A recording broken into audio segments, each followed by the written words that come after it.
এটা আমার বড় ছেলে। ও 2013 সালের 10ই জানুয়ারি গুম হয়েছে। এই নতুন দল সুন্দরভাবে হোক, ওনাদের সর্বকর্মকাণ্ড সুন্দরভাবে হোক, সকল অন্যায়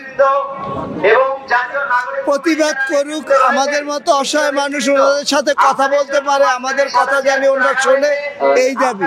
আমরা জানি বিচার পেতে পারি, আমার সন্তান যাতে ফেরত পেতে পারি। আমি একজন বয়স্ক লোক, অনেক বয়স্ক লোক দেখছি, বহুত রাজনীতিবিদ দেখছি, এখন নতুন মুখের দেখার আশায় আমি জানি আল্লাহ তাআলা আমারে বাঁচিয়ে রাখেন।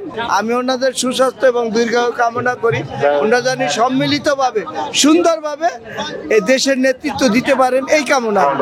এটাই তো তারুণ্যের পাওয়ার, এটাই তো আমাদের পাওয়ার, যে ছাত্ররা এই দেশে আসবে, তারা সুরক্ষা দিবে, সিকিউরিটি ব্যাপারে আমাদের নারীদেরকে সেফ দিবে, এটাই তো পাওয়ার আমাদের।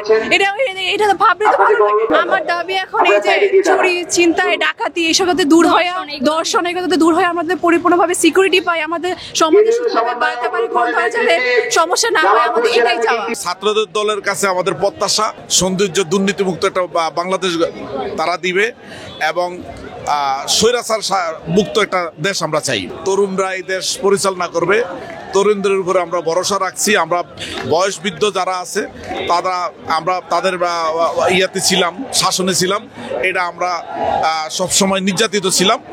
আশা রাখি তরুণদের হাতে গেলে আমরা এই দেশে উন্নতি দেখব, এই দেশের সমৃদ্ধি দেখব। স্বৈরাচার যারা ছিল তখন আমরা কথা বলতে পারতাম না, ভয় পেতাম।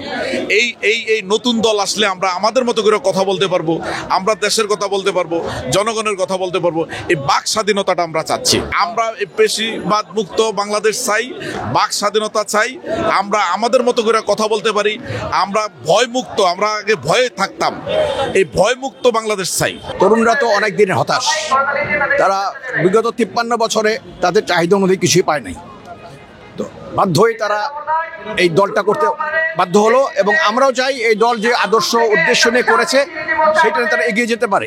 আমরা বয়োজ্যেষ্ঠ যারা আছি তাদেরকে যেন আমরা সমস্তভাবে সর্বাঙ্গীন সহযোগিতা করি এবং জাতিকে এগিয়ে নিতে সাহায্য করি, এটাই আমার কামনা। আর কোনো সময় তরুণদেরকে মুক্ত বাতাস আসতে দেওয়া হয়নি, কথা বলতে দেওয়া হয়নি, তার স্বাধীনতা দেওয়া হয় নাই। এখন তরুণরা যখন দেখে যে তারা বঞ্চিত, তারা বাধ্য হয়ে বিপ্লবী ভূমিকা পালন করে এগিয়ে এসছে এবং এটা আমরা সাধুবাদ জানাই। এবং আমরা বয়স্কদেরকে বলবো, যারা রাজনীতিতে আছেন আপনারা, তারা তরুণদেরকে সহায়তা করুন, আগামী দিনের দেশকে তাদেরকেই করতে দিন, তাদের মতো করে তারা ঘর সাজিয়ে নিক। এটাই আপনি যেমন আপনার সন্তানকে সবকিছু দিয়ে চেষ্টা করেন, এরাই আপনার সবার সন্তান, সেভাবে আপনারা এদেরকে এগিয়ে নিতে সাহায্য করেন। প্রথম সবচেয়ে বেশি পরিবর্তন সেটা হচ্ছে যে আমাদের ঢাকা শহরে সহ বাংলাদেশে যে চাঁদাবাজিটা হয় সেটা প্রথম পরিবর্তন হতে হবে। সরকারি পর্যায়ে যে ধরনের দুর্নীতি, ঘুষ, বাণিজ্য চলে, এই দুটো জিনিস বন্ধ করতে পারলে এই দেশের জিডিপি অনেক এগিয়ে যাবে। এই দেশের মানুষ, সাধারণ মানুষ, খেটে খাওয়া মানুষ শান্তিতে থাকবে। জিনিসপত্রের দাম কমানোটা বড় ইস্যু না, বড় ইস্যু এই দুটো জিনিস বন্ধ করতে পারলে মানুষের ক্রয় ক্ষমতা বেড়ে যাবে, দেশের অর্থনীতি ভালো হবে এবং মানুষ দাম দিয়েও খেতে পারবে।